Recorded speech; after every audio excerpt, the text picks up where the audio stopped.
Holy cow, that thing is huge. Thanks for the ride. Holy cow. I guess it's exactly what I expected. Today we're taking a flight in this blimp, but not for just a quick little ride. We are going to fly from here in Boston all the way to New York City. And it's going to take us 7 hours. We are traveling in this, and it's generally called a blimp, but it's technically an airship. So a big thanks to Dick's House of Sport for letting us come along. I should say, if you need any sporty goods, Dick's has you covered. I'm Mike, welcome to DownieLive, and come for a flight with me, will you? Can you actually tell me, what ship is this? What model, what size is it? Okay, this is called an American Blimp Corporation A170. Okay. Which is roughly about 170,000 cubic feet. It's actually floating right now. Yeah, so its happy place is floating on the ground when there's no weight or tension on the landing gear. A blimp is not like a hot air balloon, where you can just add more or less lift. It is full of helium, which makes it float all of the time, which is why it's connected to this boom on the ground while it was parked overnight. Otherwise, it would have floated away. So to get this started, the control tower has given them clearance to take off, so the crew is now towing the blimp to the runway. As you can see, there's a lot of people holding it. It's rolling a little bit, but it's pretty much floating and just being towed, being pulled. And he's up there.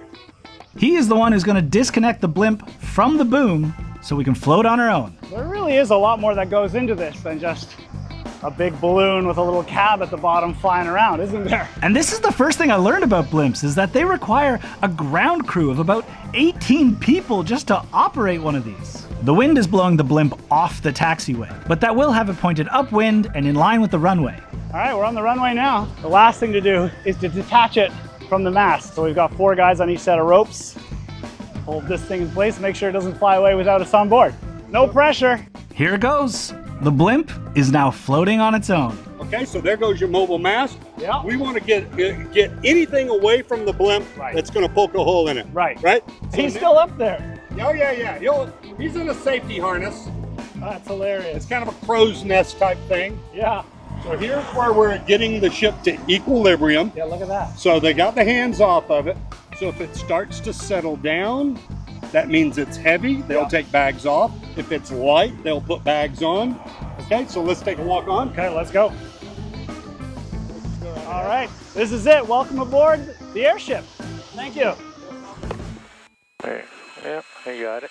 So the question is, if a blimp floats, why do we need to go down the runway? Well, the blimp floats at equilibrium, meaning we are perfectly weighted to stay floating at this exact altitude. We won't go up and we won't go down. So we have to propel ourselves forward with the propellers, and then there are 4 tail rudders which control our pitch and yaw. So we pick up as much speed as we can headed down the runway, then angle the tail rudders up to pitch us upwards, and away we go.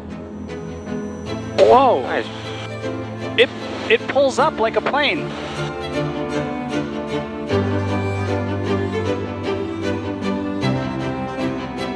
I think I expected it more to lift off like a hot air balloon. That was incredible. It was like an airplane down the runway.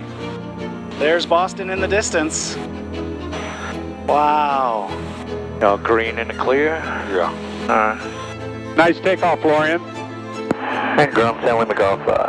Airborne radio check. Everything's in the green. You're clear to drop and roll. How are we for conditions today? Gonna be smooth flying? Yeah, but on a scale of 1 to 10, today should be an 11. Okay. Because it's just going to be ideally smooth. It's going to be very, very smooth. So we're at a bit of an angle. It feels like we're pitched up a bit. Because we're 600 pounds heavy. We have fuel on board, and as we move our way to New York City, we're going to burn off that fuel, meaning we get lighter. Yep. And so we want to accommodate for that. So we're 600 pounds heavier than we should be, so we arrive at equilibrium weight and can easily float to ground, not come in heavy, and also not stay up in the air. Perfect. I listen. You're a good student. I learned things. We're going to make a blimp pilot out of you.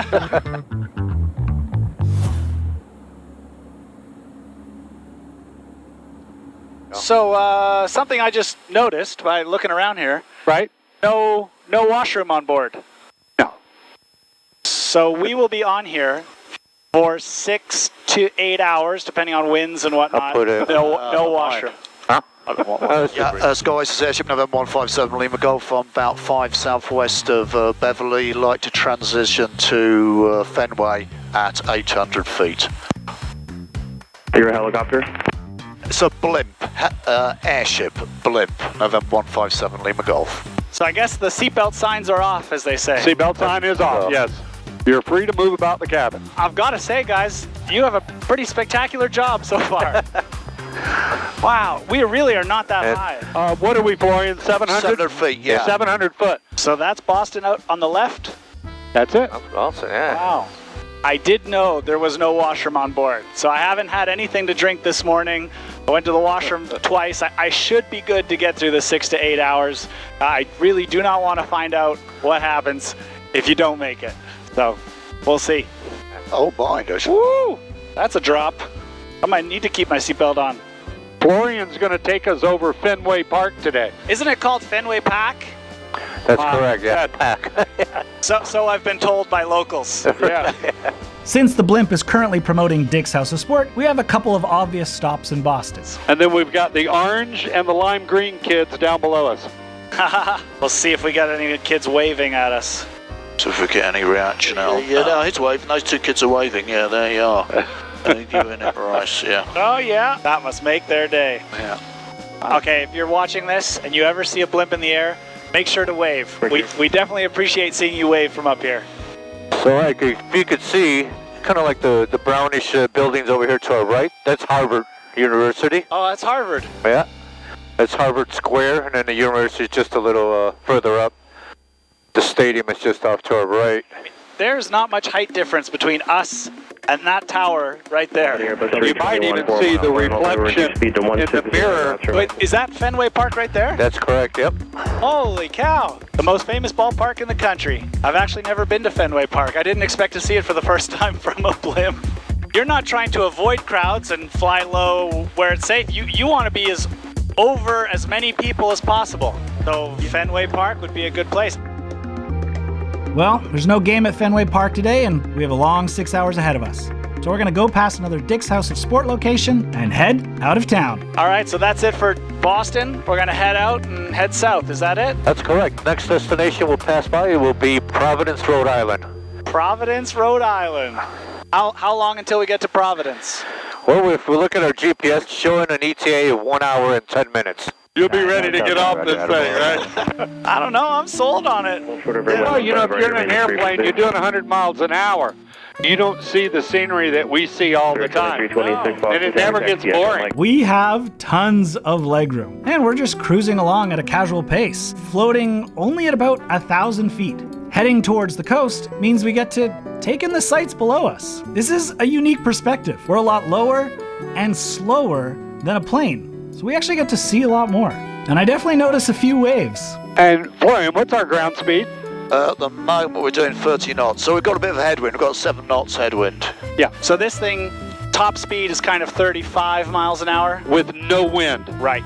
Right. And you never have no wind. This is such a neat way to travel. I know it's a bit of a novelty thing for marketing right now, but airships were used for passenger travel back in the 1920s and 30s.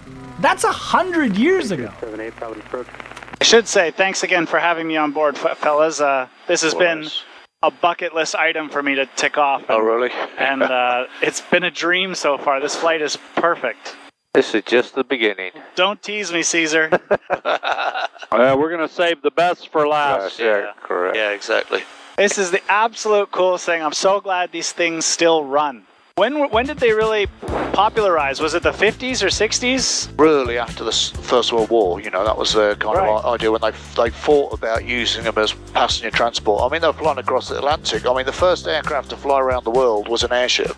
What? I did not know that. So one of the German Zeppelins, yeah. Now, I probably should have asked about what's in above us, because these have a bad reputation or bad history, maybe. In the past, they have used hydrogen. And obviously the hydrogen as a gas is flammable. But the gas we use is helium. Hydrogen is flammable. Yeah. The current gas you use, helium is inert and safe. Yes, exactly. That's exactly it, yeah. Oh, okay. I guess I wouldn't be here if I didn't think it was safe. Nor would I. You know, nor would I. We're now over water. Yes. So what's the plan? How did we get here? Where are we going? Well, we're just going to follow out here into Rhode Island Sound, and then we're just going to follow the coast. We're going to head all the way along here. southwest along the coast. Yeah, just following the coast all the way down to New York, basically. Okay. I just noticed the shadow below us, and I don't think I've ever seen anything cooler than that. Yeah. What a shape. Yeah, it's distinctive. It stands out, doesn't it? Yeah. Yeah. So we've now gone from Massachusetts into Rhode Island. Is that correct? Correct. Yes. Is that right? Yeah. All right. You're as a Canadian asking an Englishman Yeah, right. about US geography. You know. Well, we've got one state down. Right, okay. A few more to go. It's going to be interesting when people ask me, have you ever been to Rhode Island before? And I can say, well, I've been over it in a blimp. Well, you've probably seen more of Rhode Island than most people have. That's true. With us being up here for 6 hours today, Captain Terry came prepared. We do. Compliments of Captain Terry here, in-flight meal. Do you want yours or you're flying? Well, I can eat and fly at the same time. Well, thank you. This looks great. Well, thanks for the bite, Terry. Do you guys rotate and who brings meals on board, or is this just a special occasion? This is a first class service right here. This is very good. It is. It's not Very bad. good. No, yeah. Today is a beautiful day with lots of people out at the beaches, and I bet they didn't expect to see a blimp cruise past them out here. Either way, Dick's House of Sport's catching a lot of waves today. But I can't help but notice Terry looks like he's riding a wheelchair. But what he's actually doing is controlling the pitch of the rear rudders, which points us up and down, and his feet control the yaw, which turn us left and right. This is how you steer a blimp. It's pretty simple, but it does require constant attention, because the slightest gust of wind will blow us off course. And that's why the pilots have been rotating every few hours. But that leads to the most obvious question. How did you get to become a blimp pilot? How does that happen? There aren't any blimp simulators as far as I can tell. Well, I'll give you the short version. So in the early 70s, I was working for Walt Disney World at the Contemporary Hotel, and I was driving into work one day, and I saw this hot air balloon. And it floated, and it floated, and it landed right next to the interstate. I was 18 years old. I said, that's it. That's what I'm going to do. So I went to work, and I kept thinking about this balloon, and I met the guys, and I said, hey, I'm going to crew. You know, I'm gonna help you pack it up, and we played it. So it got to a point to where I said, man, I want this. So it was a three-way partnership in that balloon, and one person wanted out. So I said, I will buy in. Well, the other two guys said, well, we don't want another partner, but we'll sell you the whole thing. Not only will we sell you the balloon, but we're gonna teach you to fly it too. So they teach you enough just to be dangerous. When people ask me about the blimps, the first thing that comes out of their mouth is Goodyear. Yeah, right. So understand that Goodyear's been doing it for 90-something years. Wow. And you can't compete with Goodyear. So when I describe blimps and my job to people, I go, we advertise everybody but Goodyear. Right. Yeah. How long have you been doing this for? Well, 1990 to present day. That's 34 years. That's older than you. Not quite, but close. I'm 37. You're 37. Yeah. Well, don't tell my wife that. She thinks you're 27. I know. Still doing it, so it must be all right. But you know, it's got its ups and downs. Don't start with the jokes. But most of the time, it's a gas. Yeah. Here we go, folks. I'm going to cut it right here. The job is the same job every time. Yeah.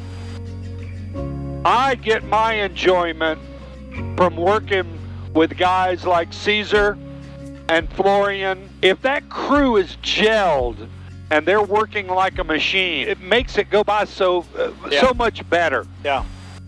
Yeah, we've been freezing. We've been in airships. We've had it taped up. But you know what? At the end of the day, it's like a roller coaster. The high is being able to, for me, I'm not going to speak for these guys back here. The high and enjoyment that I get out of this is sharing this with somebody else and their first time. Yeah. So the look on their face and the enjoyment that they give, and you know, they're going to go and they're going to tell 10, 20 people. Just like I did. I told 10 today. Probably a few more. You can do all the video you want to do, but until you see it with these two eyes and you look at this, because the video is only going to show so much. Yeah, it doesn't do it justice out here. This is spectacular.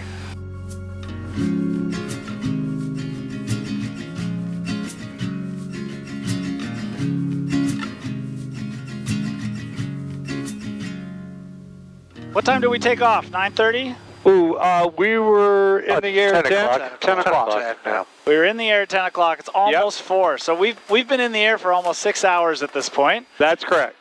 which means we've burned off a lot of fuel and we're significantly lighter. We're about 500 pounds lighter. 500 to 600 pounds light. Okay, so we're coming into another airport. We're going to do a quick stop to take on ballast. We're going to take on extra weight to make sure we're staying equalized. Did I get that right? That's correct. So that's why we're coming into an airport now. This is not our final destination. What do you call this? It's not a touch and go. Any cool name for it? Just a pit stop A pit stop. to reballast. Pit stop. And you proceed direct to the North 40. You are cleared to land.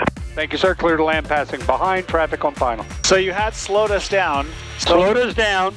Till our ground speed was about 0. We were a little less than 10. What we kind of look for when we come into land, we're going to look for flags. November 47687, Smoke. for ground, runway. But most of all, via hotel the guys are forming a V. 24 on Alpha. And that V is going to tell me which way the wind's blowing. Oh, that's clever. Because we don't know when they WD-40 that windsock last. Right. We're going to get this thing slowed down. Right now we're doing 20. Of course, the guys can't run that fast. No. I'm going to have them back up just a little bit. Just take a couple of steps to the back, if you would, please. Fighter deck. So what we're looking for is any kind of ditches. Right. That's why I had them back up just a little bit, because see where that grass is that's kind of blondish looking in there? Yeah. I just want to make sure that there's not a ditch right in there. He's working his hands and feet. Look at this.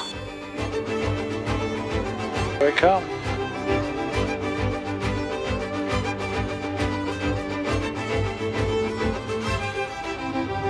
As we get close, the ground crew spring into action to catch our front ropes to make sure we don't bounce off the ground and float away again.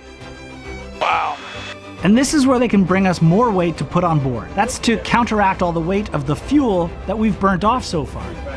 Oh, they're doing on that side too. 15, 50, 30. More like 60 gallons. What are you burning, 15 or? 15. Okay. And we're going to go in even 400, not 450. 400 heavy.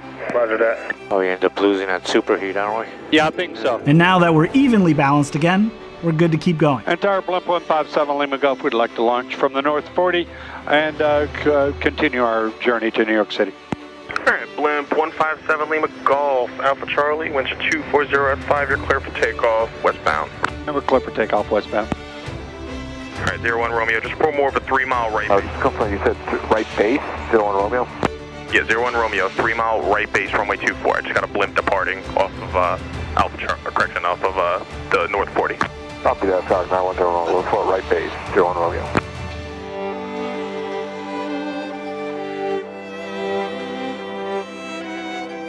Boy, that chain link fence looks closer, doesn't it? Yeah.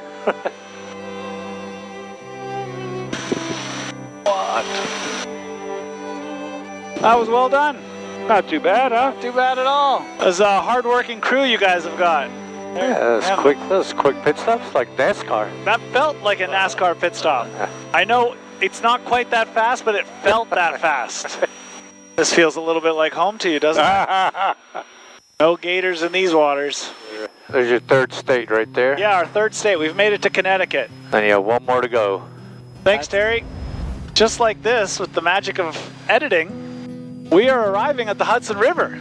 Now, as the afternoon heat has picked up, so have the winds. Sure, he's probably over there. Sees us.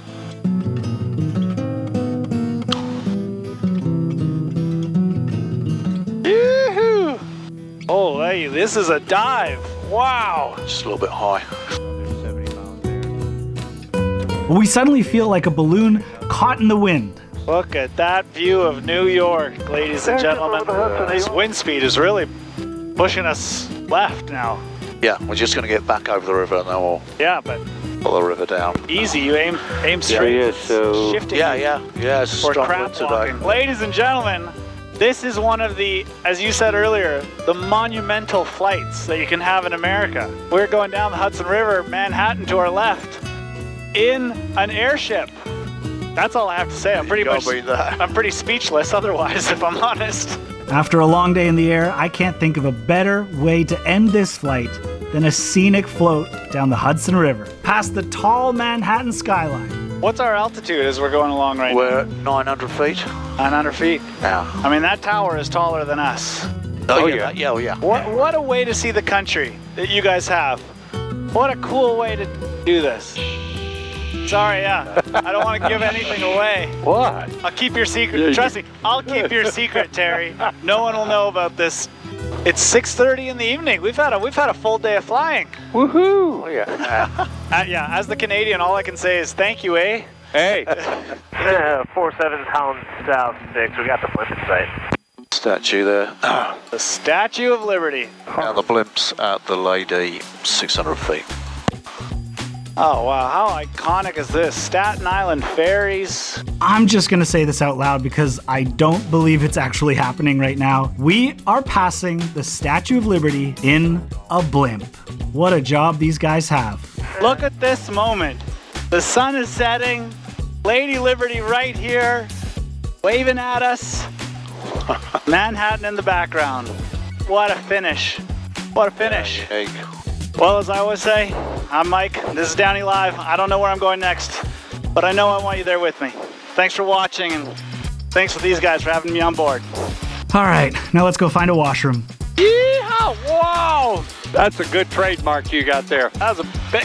Oh, yeah, you like that? I like that. Thanks. I mean it. I want you there with me. I do. The real question is, do you know where you're going next? Because if not, I have a recommendation for you. Nebula.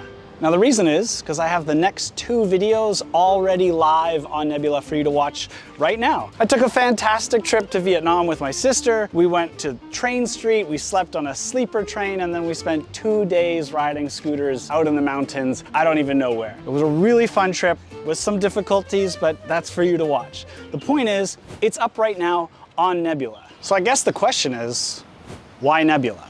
Well, there are kind of 2 parts to this conversation, aren't there? There's the creator side and the viewer side, me and you. From the creator side, Nebula supports the creators. It's made by creators for creators, and so we share in the profits over there. And on the viewer side, for yourself, there are no ads in the videos, there are no sponsorships in the videos. Obviously they're in 4K, there are apps for the TV, apps for your phone, you can download videos from it. So if you go on a flight, you can watch in airplane mode. It is also designed with the viewer in mind. And if you join Nebula now, it's 40% off. You're not just supporting myself, you can join Nebula and watch any of the other creators over there. In fact, I recommend it. Jetlag the Game, if you're into fun travel shows. There's Real Engineering, if you like science videos and learning how things work. They also have Nebula Originals, which are shows that are only available to watch over there. Like this really fun show called The Getaway. That's where they trick all the contestants into thinking they're the mole, but really, everyone is the mole. And if you're wondering how that works, you gotta watch it. Oh, I guess you're wondering how to get there. Nebula.tv/DownieLive. Simple as that. I'll see you there.